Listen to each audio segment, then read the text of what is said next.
Côte d'Ivoire, Mireille Gué, la fille du général Robert Gué, se signale. Plus de détails après le générique. Avant de commencer, n'oubliez pas de vous abonner et d'activer la cloche de notification, car cela va vous permettre de ne plus manquer les prochaines vidéos.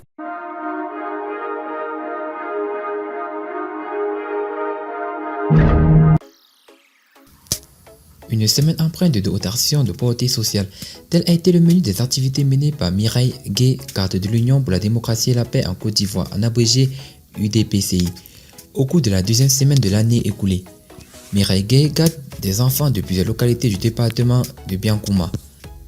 La fille de Robert Gué était en effet aux côtés des plus démunis de la localité de Biankouma et de Kabakouma, dans l'ouest montagneux, dans le cadre de cette vaste campagne de solidarité qu'elle y a initiée du mercredi 25 au dimanche 29 décembre 2019, dans les localités de Gama, Mangwa, Rogwa, Dio, ainsi qu'à la mission catholique de Biankouma, qui ont constitué les 5 premières étapes de sa mission. La fille de l'ancien chef d'état-major de l'armée ivoirienne a chacune des étapes distribué de nombreux cadeaux aux enfants des familles les plus démunies.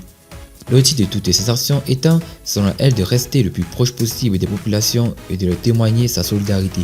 À l'étape suivante de celle du Yaloba, c'est l'aspect socio-éducatif de la mission de Dame Mireille Gué qui a été privilégié.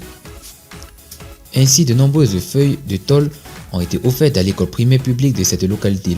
Le lendemain, la bienfaitrice et sa délégation ont mis le cap sur le EPP Bombelo, où elles ont également fait un important don de bancs de table. La dernière étape de sa mission a eu lieu le 28 décembre 2019 à Kabakouma.